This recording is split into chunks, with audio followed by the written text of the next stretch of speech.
परब्रह्म परमात्मा संकेत देते हैं, ऐसे से मार्गदर्शन पूछना जिनके अंदर इन तीनों का समन्वय हो, नहीं तो भटकने की इस संभावना।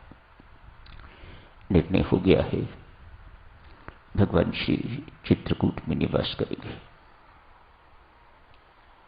चित्रकूट में प्रभु पहुंच गए हैं। रास्ते में संत महात्मा मिलते रहे हैं, दूर से ही प्रणाम किया, किसी की कुटिया में नहीं गए। महर्षि वाल्मीकि की कुटिया को छोड़ के अनेक संत महात्मा और भी होंगे, पर दूर से ही प्रणाम किया। देवी देवताओं को भी जहां खड़े हैं स्वयं वहीं से खड़े होके सबको जहां वे हैं उनको प्रणाम किया। भील मिले हैं, उन सबको एक एक को भगवान ने गले लगाया है। उनको दूर से प्रणाम नहीं किया, उन सबको अपनी ओर खींच के तो भगवान ने गले लगाया है। संत महात्मा कहते हैं इनमें कोई विशेषता दिखाई नहीं देती, इनमें कोई विशेष ज्ञान तो दिखाई नहीं देता, ये समझदार भी नहीं है। फिर क्या चीज है कि भगवान ने इन्हें खींच के तो एक एक को अपने गले लगाया है? तो संत महात्मा कहते हैं वह है सरलता। परमेश्वर को पाने के लिए ये सज्जनों एक गुण सरलता अपर्याप्त है। जो सरल है वह परमेश्वर को पा जाता है, वह परमात्मा का आलिंगन प्राप्त कर लेता है, जैसा इन भीलों ने प्राप्त किया। परमात्मा की प्राप्ति के लिए बहुत समझ की जरूरत नहीं है, याद रखिएगा। परमात्मा के सामने बहुत समझदार बनने की आवश्यकता नहीं, बहुत चतुर बनने की आवश्यकता नहीं, उसी ये सब चीजें पसंद नहीं। वे इन सबको मद में चूर कहते हैं। ये मद के चिन्ह है, ये नशे के चिन्ह है। मुझे सरल पसंद है, मुझे सरलता पसंद है, कुटिलता नहीं। अतएव इन सबको गले लगाया है। भील सभी के सभी कुटिया तैयार कर दी है, हो गई है, सब लक्ष्मण जी ने की, इन्होंने की, पर तैयार हो गई है।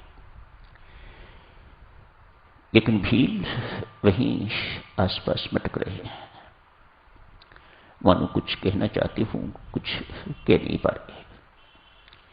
हिम्मत करके कहा, गुरुराज का संदेश आया था, आप लोगों के पास प्रभु आ रहे हैं, ईश्वर आ रहे हैं। हमें नहीं पता ये ईश्वर क्या होता है,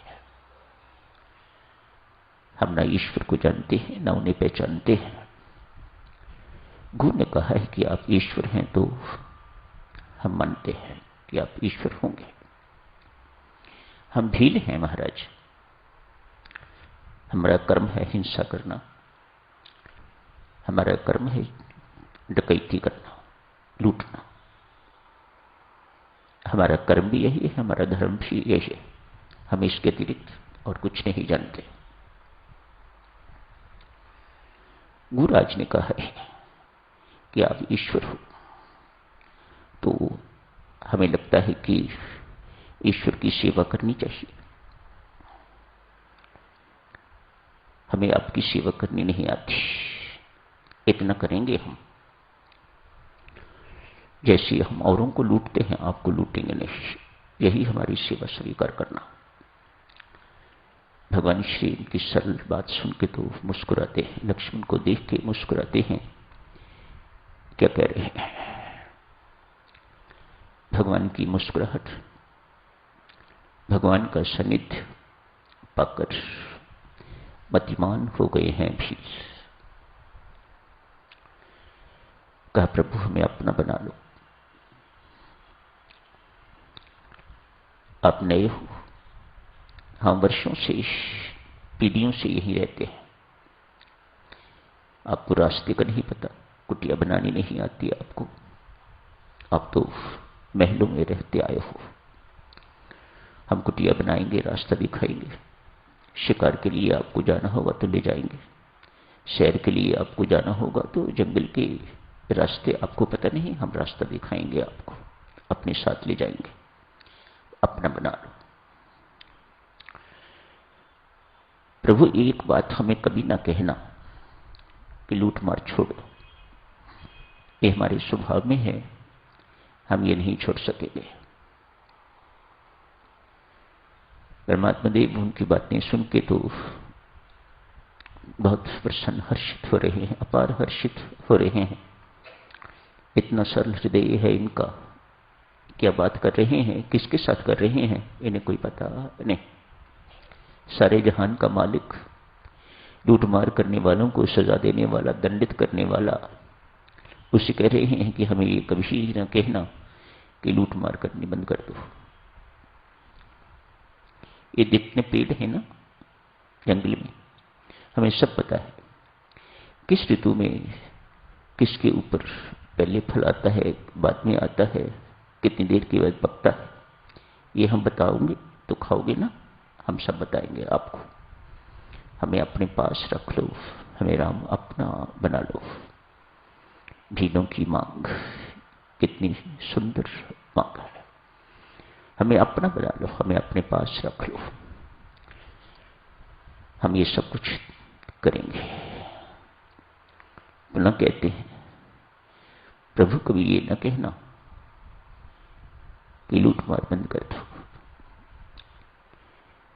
पहले हम लोगों से धन छीनते थे, लूटते थे,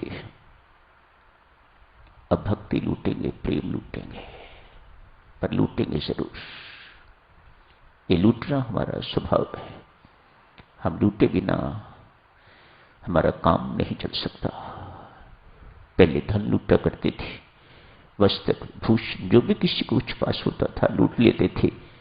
अब भक्ति लूटेंगे, प्रेम लूटेंगे। इसमें तो हम आपको भी स्पेयर नहीं करेंगे, आपको भी लूटेंगे। कितना सरल हृदय, ऐसे हृदय वालों को भगवान श्री अपने गले से लगाते हैं, खींच के गले से लगाते हैं।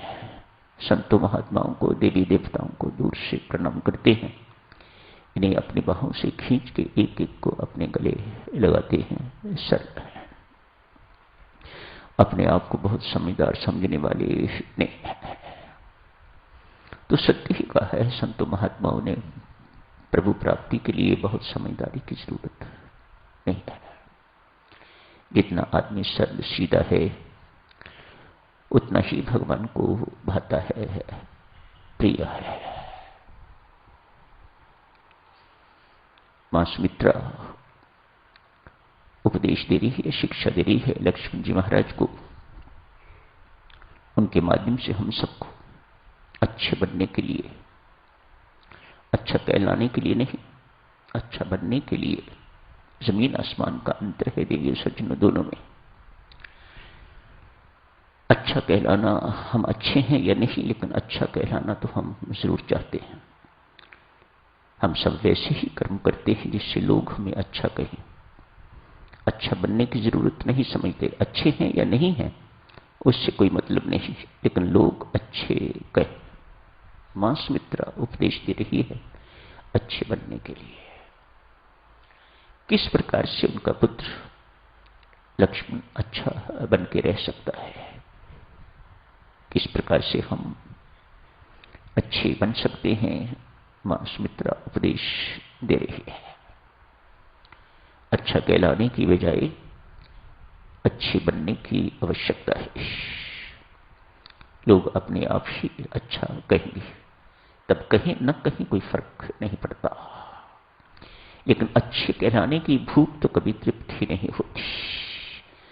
आउट ऑफ द वे जाके जो कर्म हमारे स्वभाव में नहीं है, जो नम्रता हमारे स्वभाव में नहीं है, हम उसको प्रोजेक्ट करते हैं, प्रदर्शित करते हैं ताकि लोग अच्छा कहें।